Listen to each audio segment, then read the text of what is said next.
Pessoal, tudo bem com vocês? Nesse vídeo nós vamos falar sobre raiz de polinômio de grau 1. A gente vem estudando os polinômios no blog A Matemática Como Ela É e também nas suas redes sociais desde o início. A gente começou lá na definição de polinômios, passamos pelas operações, por grau e agora chegamos no assunto de raízes, né? Nós definimos também as raízes, a gente estudou algumas propriedades de raízes, mas nessa semana é que nós começamos a falar sobre métodos para encontrar raízes de polinômios. E a gente vai fazer isso passo a passo, começando pelos polinômios de grau 1, certo? Então nesse vídeo aqui a gente vai estudar essa questão, né? Dado um polinômio de grau 1, será que sempre existe a raiz desse polinômio? Se ela existe, como que eu faço para encontrar, certo? Vamos fazer isso detalhadamente aqui nesse vídeo, tá? Vamos lá. Vamos ler uma coisa importante que eu coloquei aqui, ó. Todo polinômio de grau 1 possui a forma p de x igual a ax mais b. Isso é bem importante, né? Quando você tem um polinômio de grau 1, você pode assumir que ele tem esse formato aqui, certo? Porque um polinômio nada mais é do que a soma de fatores, onde esses fatores são números, né, ou coeficientes, que multiplicam potências de x, potências naturais de x, certo?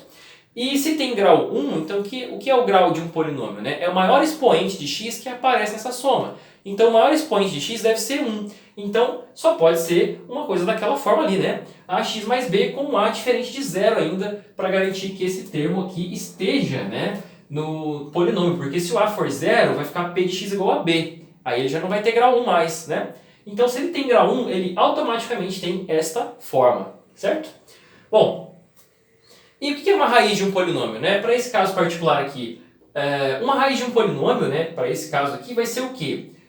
Um número x tal que o p de x dá zero, certo? Essa é a raiz do p. Bom, se é um número x tal que p de x é igual a zero, então vai ser um número x tal que vale esta igualdade aqui, ax mais b igual a zero. Então, procurar por uma raiz de um polinômio de grau 1 é a mesma coisa que resolver esta equação. E esta equação é uma equação que a gente conhece como sendo equação do primeiro grau, né? Então toda equação que tem esse formato recebe esse nome, equação do primeiro grau. Então aqui a gente consegue perceber que encontrar uma raiz de um polinômio de grau 1 é a mesma coisa que resolver uma equação do primeiro grau, né? E tá, vamos fazer aqui uma continha para verificar que essa equação tem uma solução. Equivalentemente, né, aquele polinômio p de x possui uma raiz. Olha só. Se nós temos aqui esta equação, o que nós podemos fazer? Para encontrar o x que satisfaz essa equação aqui. A ideia é isolar o x, ou seja, deixar o x sozinho em um dos lados do sinal de igual e do outro lado tudo aquilo que não tem x, certo? Vamos lá. Eu posso começar fazendo o seguinte, somando em ambos os lados aqui o oposto do b, certo? Quem que é o oposto do b? É o menos b, né? Então, somando o oposto dos dois lados, eu vou ter ax mais b menos b igual a menos b. Menos b com menos b dá zero. Então, vai sobrar aqui do lado esquerdo ax mais o zero, que eu nem vou colocar, né? Igual a menos b. Então observe uma coisa aqui, ó.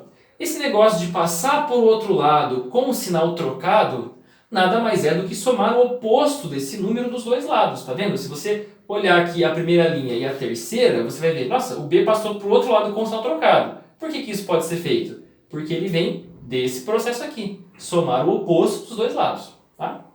Ok, vamos continuar aqui. Sobrou então ax igual a menos b. Bom, eu quero deixar o x sozinho, né? O a eu sei que ele é diferente de zero. E tem uma propriedade muito importante dos números reais, também dos complexos, que é o seguinte.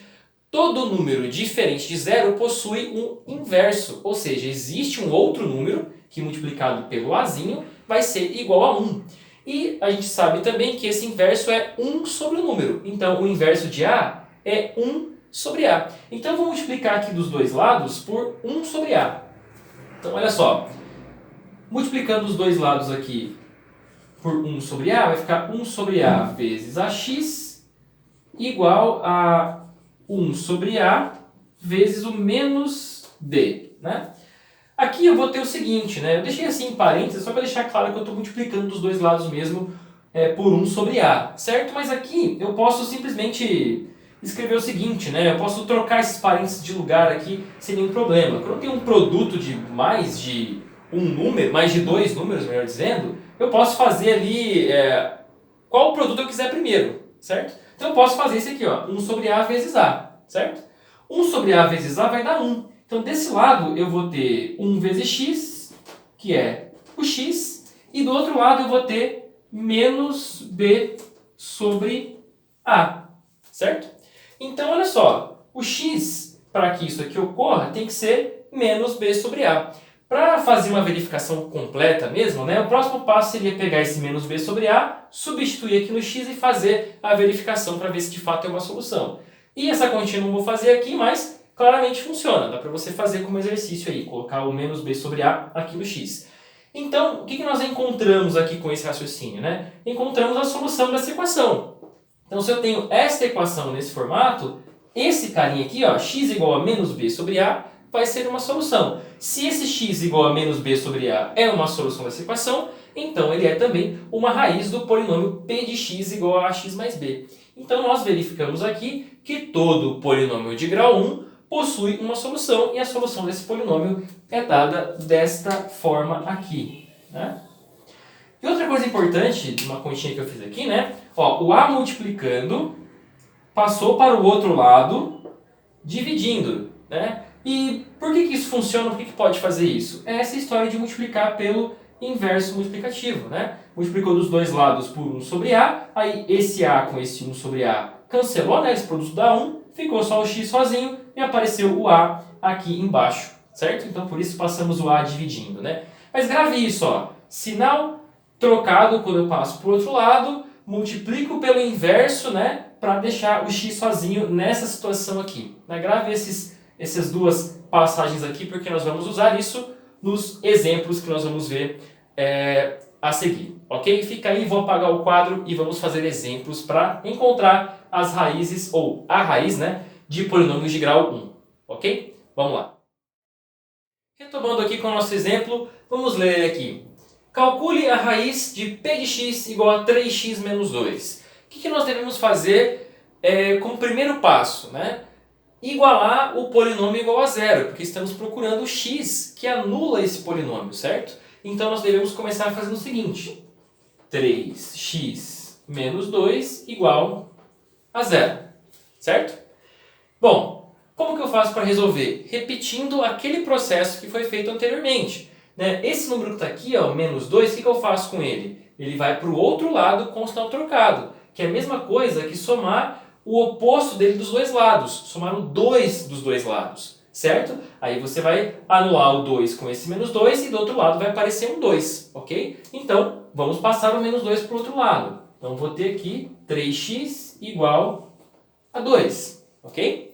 Bom, tenho 3 aqui multiplicando x, então o que eu vou fazer com esse 3, né? Eu vou multiplicar dos dois lados pelo inverso do 3, que vai... Se não vai, eu ia falar vai se anular, né? Não está correto, né? O inverso de 3 com o 3, multiplicando, vai dar 1, né? Então vai sobrar o x sozinho. Então é a mesma coisa que passar esse 3 dividindo. Então passa o 3 dividindo para o outro lado, eu tenho aqui x igual a 2 sobre 3. E esta é a raiz desse polinômio, certo? Bem simples aqui, e esse processo se repete para qualquer tipo de polinômio de grau 1, certo? Para qualquer polinômio de grau 1, é assim que nós encontramos a raiz, ok, do polinômio. Vou apagar aqui novamente, vamos fazer mais um exemplo. Retornando aqui para o segundo exemplo, vamos lá. Calcule a raiz de f de x igual a x sobre 5 mais 4. Aqui nós temos o 1 sobre 5 multiplicando x ali, né?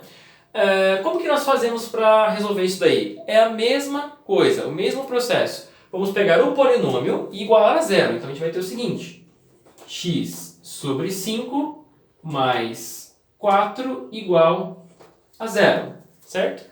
O 4 aqui passa para o outro lado com o sinal trocado. Justificamos isso com aquela história de somar o oposto, ok? Por isso que a gente pode fazer isso, só reforçando aqui. Então eu tenho que o x sobre 5 vai ser igual a menos 4, ok? Lá no outro exemplo, tinha um número multiplicando x e passamos para o outro lado dividindo, né? Mas aqui o 5 está dividindo o x. O que nós fazemos aqui? É a mesma coisa. A gente vai multiplicar pelo pelo inverso do 1 sobre 5, que é quem? Que é o 5. Então, multiplicando por 5 aqui dos dois lados, né? O 5 vai cancelar com esse 5 e do outro lado vai aparecer um 5 vezes menos 4. Então, quando eu tenho aqui um número dividindo o x, eu passo ele sempre multiplicando. Você vai passar para o outro lado com a operação inversa, né? E isso vem daquela história de multiplicar pelo inverso dos dois lados, né? Então tá, é só fazer isso. Então o x vai ser igual a quê? A 5 vezes o menos 4. 5 vezes menos 4 é conhecido como menos 20 também, né? Então, esta é a raiz do polinômio f de x, ok? Então, sempre para resolver qualquer polinômio de grau 1, resolver não, né? Encontrar a raiz de um polinômio de grau 1, o que você precisa fazer? Pegue o polinômio iguale a zero. Quem está aqui sem o x, você vai passar para o outro lado com o sinal trocado. Se tiver alguém multiplicando o x, você vai passar dividindo. Se tiver alguém dividindo o x, você vai passar multiplicando. Até deixar o x sozinho aqui. Deixando o x sozinho do lado esquerdo, né, você pode deixar ele também do lado direito, se você assim preferir, né? Geralmente a gente faz dessa forma aqui, mas o lado aqui também não importa. Vai sobrar o número que é a raiz do polinômio, certo? Então tá aí, x igual a menos 20. É assim que a gente calcula raiz de polinômio de grau 1, certo? Bem facinho, né? Isso aqui, olhando aqui esses dois exemplos, já é suficiente para a gente poder aplicar isso em qualquer caso, porque essa história se repete para todos os polinômios de grau 1, ok? Então é isso aí, espero que você tenha gostado desse vídeo. Curta o vídeo, compartilhe com quem está estudando esse assunto, que precisa aprender essa história de encontrar raízes de polinômios. E é isso aí, nos vemos em breve, até mais.